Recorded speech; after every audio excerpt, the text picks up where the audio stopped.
Hello friends, welcome to my Python programs for practice series. आज हम third program discuss करेंगे, again IPO based, यानी input process and output based. और इस program में हम लोग डिस्कस करेंगे to calculate area of rectangle. जब हम एरिया ऑफ रेक्टेंगल की बात करते हैं तो नो डाउट इसका फॉर्मूला हमें पता होना चाहिए। फॉर्मूला है आपका area is equal to length into breadth. तो चलिए ये डिस्कस करते हैं। तो यहाँ पे मैंने पाइथन की स्क्रीन खोल दी, स्क्रिप्ट मोड। आज का हमारा प्रोग्राम रहेगा to calculate area of rectangle. अच्छा, जैसा कि मैंने आपको बताया कि जब भी हम आईपीओ बेस्ड किसी भी प्रोग्राम की बात करते हैं तो यानी हम पहले लेंगे इनपुट, फिर हम उसके बेसिस पे करेंगे प्रोसेस और उसके बेसिस पे हम लोग लिखेंगे जो भी हमारा आउटपुट आएगा वो। ठीक है। तो सबसे पहले जो भी आपके इस तरह के प्रोग्राम्स होंगे जिसमें आपको सॉर्ट ऑफ कैलकुलेशंस करनी है, आप सबसे पहले यहाँ पे एक फॉर्मूला लिख दीजिए। फॉर्मूला है आपका area is equal to length into breadth. अच्छा, सबसे पहली बात, मल्टीप्लाई के लिए हम लोग यहाँ पे एस्ट्रिक्स सिंबल यूज में लेते हैं। आपका क्रॉस जो हम लोग जनरली यूज में लेते हैं ये यहाँ पे काम नहीं करता। क्रॉस को हम लोग यहाँ पे एक्स ही बोलते हैं, जो कि सिर्फ एक कैरेक्टर या अल्फाबेट इंडिकेट करता है। इसीलिए जब भी आप plus minus multiply divide use में लेते हैं उसमें जो मल्टीप्लाई आएगा यानी जो मल्टीप्लीकेशन का काम करेगा उसके लिए जो ऑपरेटर है दैट इज एस्ट्रिक्स। ये आपको थोड़ा सा ध्यान रखना होगा। तो ठीक है, जब भी हम कोई भी कैलकुलेशन करना चाह रहे होते हैं तो सबसे पहले हमें सिर्फ राइट हैंड साइड के ऊपर कंसंट्रेट करना होता है। राइट हैंड साइड पे आपने यहाँ पे ये जो भी चीजें लिख रखी हैं ये सारी आपकी कहलाएंगी इनपुट। यानी बेसिकली ये सारे रॉ मटेरियल्स आपके पास में होने चाहिए। ये डेटा अगर आपके पास में है तो ही आप एरिया निकाल सकते हैं, नहीं तो आप एरिया नहीं निकाल सकते। अब अगर हम इसको थोड़ा और ढंग से देखें तो पहली जो इंफॉर्मेशन हमें चाहिए लेंथ, वो हर रेक्टेंगल की अलग अलग होगी। ऐसे ही हमें चाहिए ब्रेड्थ, वो भी हर रेक्टेंगल की अलग अलग होगी। इसका मतलब हमें ये दोनों की दोनों चीजें यूजर से ही मांगनी पड़ेंगी। ठीक है। तो ठीक है, हम लोगों ने पहले डिस्कस कर रखा है कि हम यूजर से कैसे वैल्यू लेंगे। तो length is equal to int हमारा फंक्शन है। हम मान के चल रहे हैं कि लेंथ और ब्रेड्थ जो भी है दोनों इंटीजर टाइप की हैं, इसीलिए हमने पहले ही इंट लिख दिया ताकि जो भी हमारा इनपुट आएगा हम उसको कन्वर्ट कर देंगे इंटीजर में। फिर हम यूजर से पहले एंटर लेंथ ऑफ रेक्टेंगल, हमने यूजर से सबसे पहले रेक्टेंगल की लेंथ मांगी और इसी के बाद में हमें यूजर से ब्रेड्थ मांगने हैं रेक्टेंगल का। आपको यहाँ पे सिंटेक्स का बहुत ध्यान देना पड़ेगा।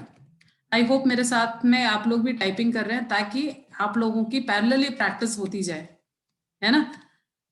फिर यहाँ पे हमने वापस से इनपुट लिया और हमने यूजर से मांगा एंटर ब्रेड्थ ऑफ रेक्टेंगल। और निश्चिंत रहिए, मैं आप लोगों को इस तरह के बहुत सारे क्वेश्चंस करवाऊंगी जो कि आईपीओ बेस्ड होते हैं, जिसमें सिर्फ आपको फॉर्मूला अगर पता है तो आप उसके बेसिस पे बहुत सारे प्रोग्राम्स हैं जिनको आप सॉल्व कर सकते हैं and which are very good for your practice. बहुत अच्छे हैं आपके प्रैक्टिस के लिए।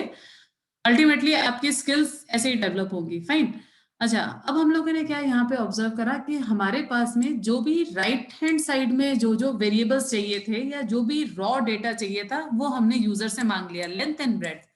उसके बाद में यही फॉर्मूला हमारे को अप्लाई करना है, यानी ये हो गया आपका प्रोसेस का काम। जैसा है कि लास्ट वाले वीडियो में भी मैंने आपको यही बताया था कि पहले हमें इनपुट लेना है फिर प्रोसेस। प्रोसेस में हमने यहाँ पे फॉर्मूला लिख दिया, area is equal to length multiply by breadth. ठीक है, आपका हो गया प्रोसेसिंग का काम। यानी इस लाइन से क्या होगा, पाइथन ने कैलकुलेट कर लिया होगा लेंथ मल्टीप्लाई बाय ब्रेड्थ और जो भी आंसर आया होगा उसको एरिया के अंदर स्टोर कर दिया होगा। तो ठीक है, अब हमारे को सिर्फ इस आंसर को प्रिंट कराना है। तो प्रिंट, अब आपको जो यहाँ पे लिखना है वो आप सिस्टमेटिक मैनर से लिख दीजिए, एरिया ऑफ रेक्टेंगल इस, और फिर जो भी आपने यहाँ पे एरिया कैलकुलेट करा है वो एरिया। ठीक है, चलिए इसको पहले एक बार ट्राई करके देखते हैं। रन मॉड्यूल, और जो भी आपको इसको नाम देना है आपने इसको नाम दे दिया। नाम देने के बाद में अब ये देखिए, जो जो हमने इनपुट के लिए लिखा था, ये हमारे से वो सारी इंफॉर्मेशन एक एक करके मांगेगा। तो जैसे मान लीजिए मैंने दे दिया 30, ब्रेड्थ थी मान लीजिए मैंने दे दिया 20, 30 इंटू 20 600। तो आपको यहाँ पे लिखा हुआ आ रहा है area is equal to area of rectangle is 600। Fine, I hope ये आपको क्लियर हुआ होगा कि हमने किस तरह से यहाँ पे लिया है इनपुट। ठीक है, वापस रिपीट कर देती हूँ। हमें मेनली इस फॉर्मूले पे कंसंट्रेट करना था, इस फॉर्मूले में जो भी राइट हैंड साइड पे है, क्योंकि अभी हम आने वाले कई सारे प्रोग्राम्स इसी से रिलेटेड बनाएंगे, जिसमें हमारे पास में एक फॉर्मूला होगा। हमें सिर्फ देखना राइट हैंड साइड में क्या क्या चीजें हैं हमारे पास में जो हमें यूजर से मांगनी है।